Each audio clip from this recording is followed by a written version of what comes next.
Aujourd'hui, on va parler d'un MacBook très spécial, ou en tout cas qui m'a vraiment marqué, et je suis sûr que je suis pas le seul à l'avoir été. Je vous parle évidemment du mythique MacBook Pro 15 pouces Unibody de fin 2009, et dans cette vidéo, on va voir ce qu'il vaut encore aujourd'hui, 16 ans après sa sortie. C'est un ordi qui a connu les heures de gloire de macOS Snow Leopard, dont j'ai déjà parlé sur la chaîne, et ce MacBook c'était littéralement l'ordi de mes rêves. Beau, fin, moderne, en aluminium, avec tous les ports possibles et imaginables, et surtout avec un écran magnifique qui s'en sort finalement pas si mal que ça aujourd'hui, même si c'est pas du Retina, parce qu'à l'époque il avait facile 5 ans d'avance sur toute la concurrence, d'autant plus que de mon côté, à cette époque-là, j'avais un Toshiba, je sais plus trop quoi, mais ultra puissant. C'était presque un Cosmio pour les connaisseurs. En tout cas, l'idée d'avoir un MacBook Pro entre mes mains était vraiment très lointaine, et j'ai finalement dû attendre 2014 pour enfin réaliser mon rêve et m'acheter mon premier MacBook Pro Unibody. Il m'avait coûté 449 € au Cash 31 de Portet-sur-Garonne, hein, toujours le même. Bref, au-delà du coup de vieux que je me prends plein de figures en pensant à tout ça, dans cette vidéo, je vais vous expliquer en quoi ce MacBook Pro était si spécial à sa sortie, et surtout, comment il a influencé le monde des PC portables jusqu'à aujourd'hui grâce à son châssis Unibody. Et on en profitera pour voir ce qu'on peut encore en faire aujourd'hui, en 2025, comme d'hab quoi.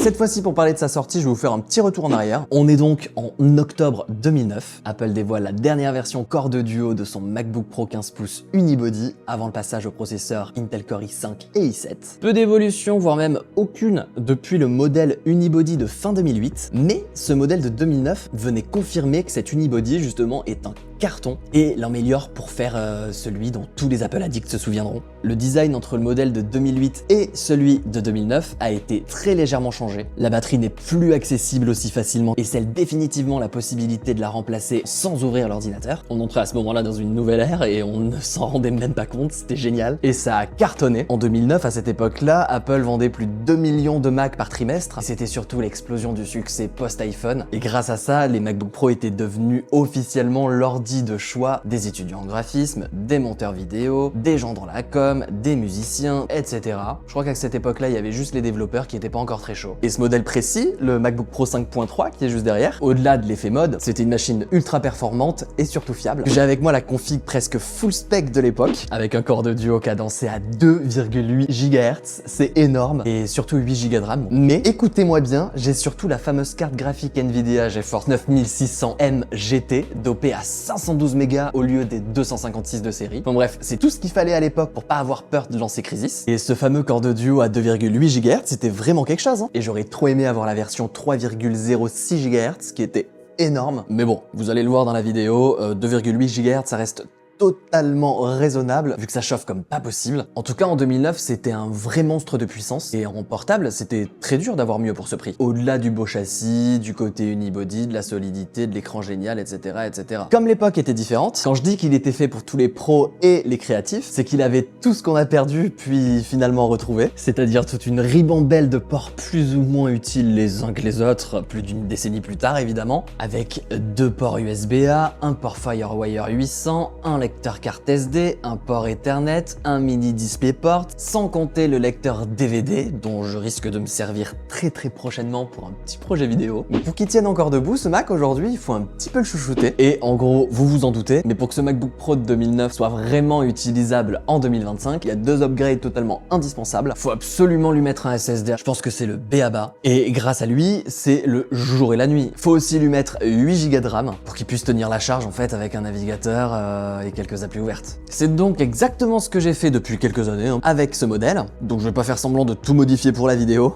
Par contre, ce que je n'ai pas fait par flemme et qui serait une bonne idée, c'est de remplacer la pâte thermique, parce que les Core de Duo sont connus pour chauffer énormément, et c'est le cas forcément de ce MacBook, surtout avec un châssis aussi fin, qui peut facilement dépasser les 100 degrés sans pression, c'est dingue. Et il faudrait aussi potentiellement changer la batterie, ce que je n'ai pas fait, parce qu'en fait, ma seule batterie en super bon état pour un 15 pouces est dans mon 15 pouces full spec de 2011. Et j'avais la flemme de changer juste pour la vidéo et pour vous dire que ça tient 4 heures sur YouTube, blablabli, blablabla. En tout cas, retenez bien que ce Mac est ultra réparable. Il y a juste à ouvrir le capot avec un tournevis cruciforme et en 5 minutes, t'as changé la pièce qu'il te fallait. Bon, maintenant qu'il est upgradé, on peut en faire quoi? Eh ben déjà, plein de choses basiques, un peu comme pour tous les ordi que je teste sur la chaîne. Déjà pour commencer, je décide de laisser macOS Mojave 10.14.6 parce que c'est le dernier système qui permet de lancer des apps 32 bits et c'est pour ça que je préfère Mojave à Catalina. Enfin bref, pour de la bureautique simple, c'est plutôt nickel, je suis assez surpris. Google Docs tourne bien, encore heureux même, mais après ça n'empêche pas d'installer une ancienne version de Word ou de Pages. De toute façon, un traitement de texte reste un traitement de texte, donc ça fait largement le taf, même avec une version plus ancienne. D'autant plus que ce clavier est iconique, j'en parle à chaque fois, je sais, mais l'essayer c'est l'adopter. Hein. Et ensuite, pour le multimédia, la navigation sous Chromium Legacy est un vrai bonheur. Parce que finalement, il y a que quelques saccades par-ci et par-là. Et du coup, quand on utilise ce MacBook, on n'a vraiment pas l'impression qu'il est aussi vieux. Les pages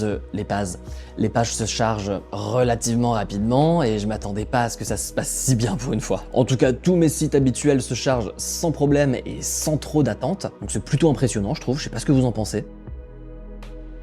Et si vous êtes aussi impressionné que moi, au pire, si vous l'êtes pas non plus, n'hésitez pas à me dire dans les commentaires ce que vous pensez de cette vieillerie. Et n'oubliez pas par la même occasion de lâcher votre petit pouce bleu. Et aussi à vous abonner, parce que je l'ai pas demandé dans la dernière vidéo, et j'aurais dû. Et YouTube, vous allez me dire. Alors, évidemment, le site est assez lent à charger.